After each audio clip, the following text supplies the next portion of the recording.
banget. Tapi beneran kita akan jalan-jalan ke Jogja Detikers karena kita akan bahas polemik pemanfaatan lahan di Pantai Sanglen bareng sama siapa lagi the one and only pemilik Central of Java, Mas Rofik yang hadir kembali di Detik Sore. Selamat sore Mas Rofik. Halo, selamat sore Mas Edo, Mbak Selamat Evelyn, apa sore. kabar? Apa Baik. kabar? Yes. Bentar. Siapa yang dari Jogja itu tadi katanya? Aku. Mas Edo. Wah, nggak mampir nih. Mas Rofik, aku tahu Mas Rofik tuh Mas Rofik bukannya Semarang ya? Apa Solo ya? Solo kan? Solo, iya betul. Jadi kemarin tuh aku abis dari Jogja, pulangnya dari Semarang. Nah, di Semarang tuh kayak mau ngubungin Angling, tapi Angling apa Mas Rofik aja ya. Tapi karena cuma sebentar jadinya udah deh next time aja gitu. Jadinya gak sempet mampir kita. Edo emang sombong. Nanti kalau udah next time iya, bilangnya next time lagi. Iya Enggak betul. beneran. Tapi di Di momen PHP ini terus aku. enggak Mas Rofik. Tapi momen kali ini Mas Rofik, kita mau nanya. Yang pertama adalah kenapa backgroundnya diganti? Khusus Mas Rofik gak apa-apa tetap pakai background batu. Kemarin dikasih Mas Yansa kayaknya ini, wah suruh pakai biar enggak batu biar bata seragam terus ya. Matching gitu. sama kita. Iya, emang ini background Matching. kita yang kasih biar seragam semuanya. Tapi ya kangen jadinya sama background batu-batu purbakalanya Mas Rofik. Tapi nggak apa-apa deh, nggak apa-apa ya biar cerah ceria. Nih kali ini kita akan Iya, bahas betul. soal polemik lahan nih. Lagi-lagi nih kalau ada keributan di daerah biasanya soal lahan. Kali ini adalah yang terjadi di Yogyakarta, lebih tepatnya di Pantai Sanglen ya.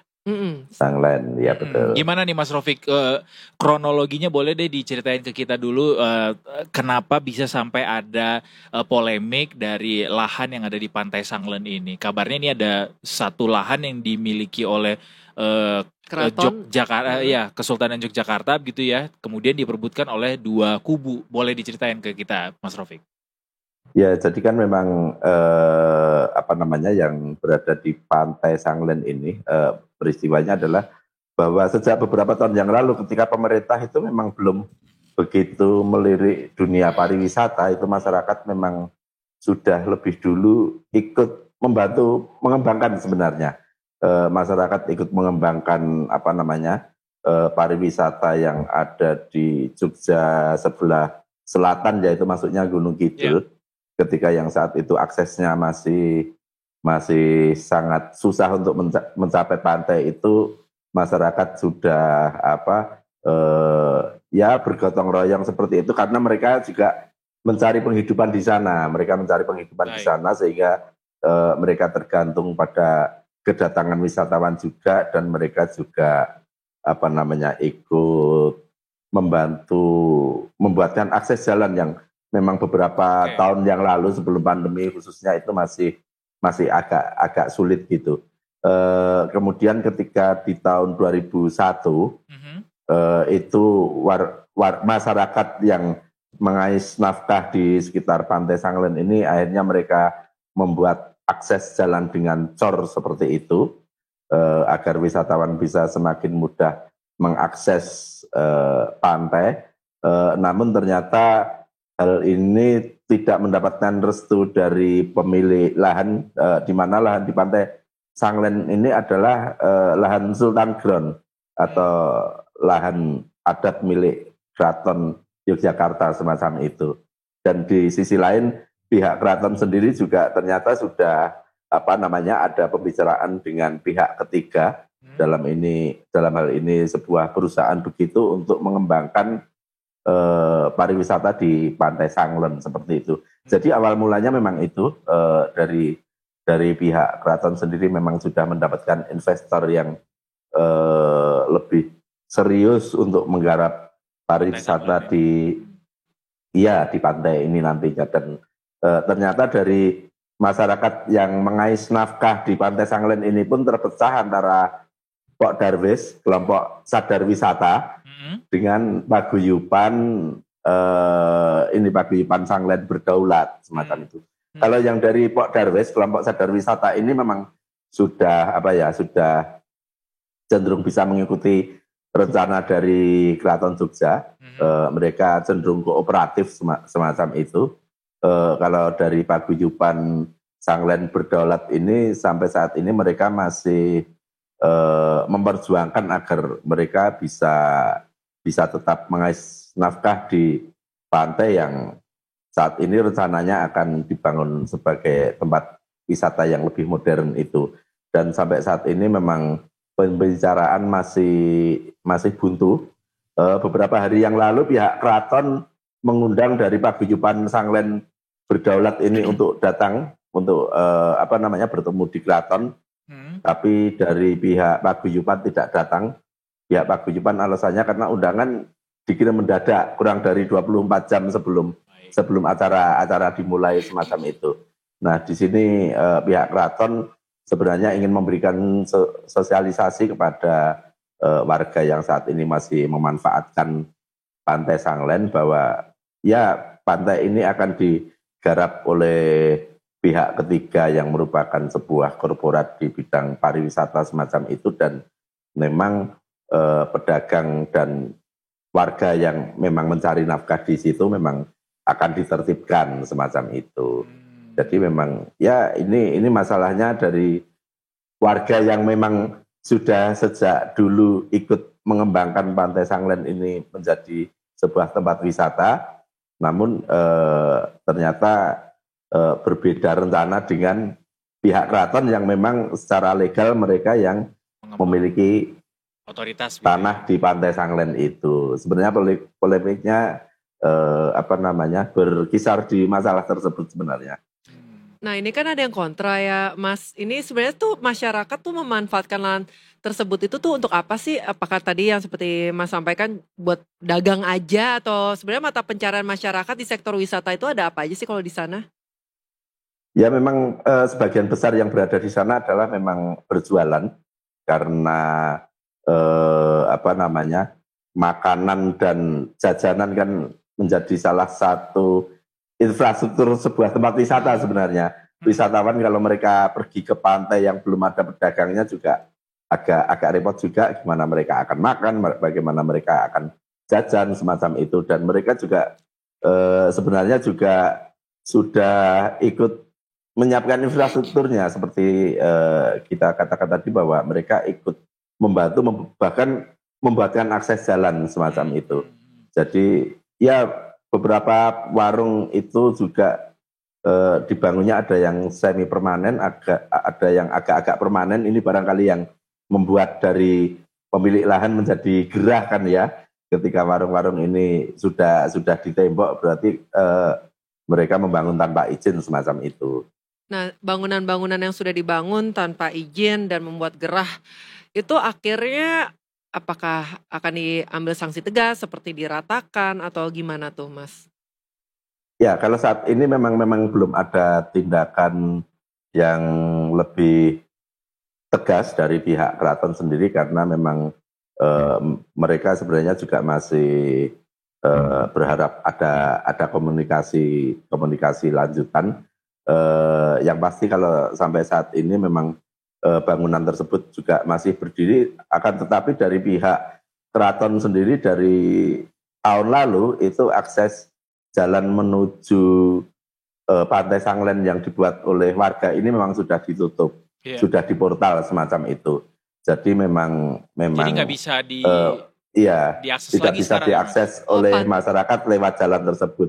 Walaupun memang ada jalan-jalan lain yang memungkinkan wisatawan untuk bisa mengakses, tapi memang tidak seseluasa sebelumnya, dan di sekitarnya juga banyak pantai lain yang menjadi pilihan. Ada pantai Watu Kode, ada pantai agak ke barat sedikit pantai Baron, pantai Kukup semacam itu. Jadi ya wisatawan lebih memilih ke tempat wisata yang ada di sekitar Pantai Sanglen ini untuk sementara. Oh pantesan Edo kemarin gak jadi ke Pantai Sanglen, ternyata jalannya ditutup. Lalu akhirnya mampir ke museum ya? Akhirnya mampir ke museum kita, ke Sono Budoyo ya. Tapi sebenarnya polemik ini sudah cukup lama gitu ya Mas ya. Terbukti tadi Mas Rofik juga bilang kalau sebenarnya jalan akses yang utama itu sudah ditutup sejak tahun lalu gitu ya Mas Rofik. Dan kalau begitu Mas, saat ini diskusi antara paguyuban Sanglen Berdaulat ini dengan Keraton Yogyakarta masih deadlock gitu Mas ya? Masih menemui Sementara deadlock ya? memang masih deadlock dari pihak paguyuban sendiri masih meminta waktu ditata ulang gitu untuk berdialog antara keraton dengan pihak paguyuban. Sebenarnya sudah sejak tahun lalu bahwa mediasi ini memang sudah diupayakan, tapi ketika tahun lalu pihak keraton hanya bisa menerima 5 perwakilan dari paguyuban, padahal yang datang ada 20-an orang gitu kan. Waktu itu juga deadlock karena itu.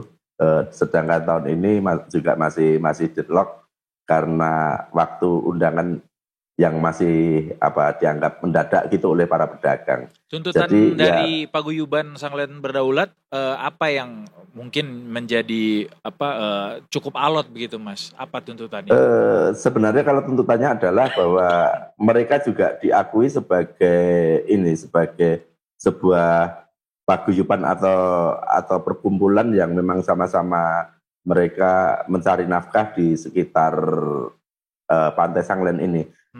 Selama ini yang diakui oleh pihak keraton hanya dari Pok Darwis atau kelompok sadar wisata itu yang diakui sebagai satu-satunya paguyuban atau komunitas yang mengelola Pantai Sanglen ini. Dan dari pihak paguyuban ini merasa tidak diakui, sehingga mereka memang cenderung lebih dalam tanda kutip melakukan perlawanan semacam itu. Kemudian nanti si korporasi ini yang dimaksud juga merupakan PT Biru Bianti Indonesia ya Mas ya? Yang dimaksud Ya, tadi ya. betul. Ini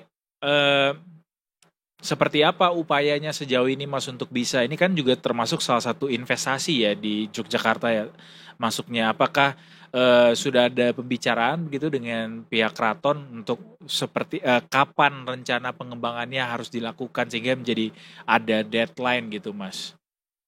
Ya, sebenarnya kalau dari pihak korporat sendiri gitu memang menginginkan secepatnya, tapi karena masih ada masalah-masalah ini sehingga mereka sampai saat ini memang belum start untuk melakukan pembangunan di Pantai Sanglen ini. Bahkan sebenarnya sejak 2021 perusahaan ini sudah mendapatkan palilah itu semacam izin dari pihak keraton untuk menggunakan lahan tersebut, dan juga ada 30.000 meter persegi tanah milik desa yang berada di pantai tersebut, sehingga dari 2001 kemarin mereka mendapatkan izin 2 tahun untuk membangun, dan karena belum bisa membangun mereka akhirnya perpanjangan dari 2001 ke 2003. Nah, ini dari 2003 kemarin mereka mengajukan perpanjangan palilah atau perizinan untuk bisa membangun ini. Berarti mereka secara legal harusnya sudah bisa untuk memulai pembangunan di wilayah Pantai Sanglen ini. Cuma karena masih ada argumen begitu ya dengan Paguyuban Sanglen Berdaulat ini, sehingga akhirnya rencana ini masih belum bisa dilaksanakan. Iya, betul sekali. Jadi memang mereka itu proyeksinya untuk membangun kan hanya perlu waktu 2 tahun semacam itu. Baik. Dan untuk surat izin dari pihak keraton sendiri, yang izin yang pertama akhirnya 2 tahun berlalu tanpa mereka bisa berbuat apa-apa karena masih masalah polemik ini belum selesai semacam itu, dan mereka mengajukan perpanjangan, dan mereka juga berharap ya untuk palilah atau perizinan yang kali ini mereka juga bisa mulai membangun, karena memang juga di situ untuk pantai-pantai sebelahnya, pantai-pantai di sekitar Gunung Kidul dan Bantul itu memang rata-rata memang sekarang sudah dilengkapi dan dikelola oleh perusahaan-perusahaan pariwisata yang dianggap cukup bonafit dan profesional semacam itu. Kalau dari PT Biru Bianti Indonesia, apakah sudah menyampaikan bagaimana upaya resolusinya untuk bisa diterima gitu Mas sama seluruh masyarakat? Apakah nanti diajak untuk bisa bergabung gitu ya dalam pembangunan ini sehingga pada akhirnya tidak kehilangan mata pencarian mereka, atau sudah ada yang disampaikan belum Mas gimana upaya resolusinya? Sebenarnya kalau dari pihak korporat itu memang menunggu dari hasil yang memang pembicaraan dari pihak keraton dan warga, artinya mereka akan menggunakan lahan ini ya memang kalau sudah bersih. Tapi dari pihak keraton sendiri juga sebenarnya sudah menjanjikan kepada warga bahwa mereka juga akan dilibatkan dalam pengelolaan lahan pariwisata di Pantai Sanglen ini. Cuman bentuknya seperti apa memang belum sampai ke sana. Bentuknya mereka akan pelibatannya, apakah mereka akan menjadi karyawan di PT ini, PT Biru Bianti ini, ataukah PT ini akan menggandeng UMKM di sekitar desa tersebut atau seperti apa, memang belum ada pembicaraan sampai ke situ, Mas Edo, Mbak Evelyn. Baik. Semoga ada upaya dialog yang komprehensif gitu ya antara masing-masing pihak supaya ketemu nih jalan tengahnya. Benar. Karena kan iya, betul kalau sekali. Ada investasi masuk juga, ini adalah sebuah multiplier effect juga mestinya buat masyarakat sekitar. Tapi juga tidak boleh mengesampingkan masyarakat sekitar yang sebelumnya juga sudah lebih dulu beraktivitas di sana juga untuk bisa ikut dilibatkan dengan baik juga gitu ya. Tapi ini aku juga dengar-dengar katanya yang dari Paguyuban Sanglen itu nggak bener-bener orang lokal sana ya, Mas? Ada sebagian yang memang warga desa setempat, tapi memang ada beberapa yang memang dari pendatang dari daerah lain begitu. Tapi ya mereka sudah cukup lama beraktivitas di sekitar pantai tersebut, dan memang mereka juga selama ini merasa sudah cukup berkontribusi untuk pengembangan Pantai Sanglen ini sebelum dilirik oleh pihak lain termasuk pemiliknya semacam itu. Jadi memang itu salah satu yang membuat kenapa pihak keraton tidak mengakui Paguyuban Sanglen Berdaulat ini sebagai komunitas yang berhak untuk ikut bersuara dalam polemik ini. Mas Raufik, terakhir kalau boleh tahu apa sih bentuk pengembangan yang akan dilakukan oleh korporasi ini? Apakah resort atau seperti apa? Memang belum dijelaskan seperti apa bentuk yang memang menjadi perencanaan atau planning dari perusahaan itu, tapi memang beberapa potensi yang ada di pantai ini memang wahana-wahana permainan semacam itu, dan resort-resort serta camping ground memang dianggap cukup berpotensi untuk dibangun di pantai ini, karena kelebihannya memang pasir yang putih, bukit yang di sekitarnya yang cukup hijau. Benar.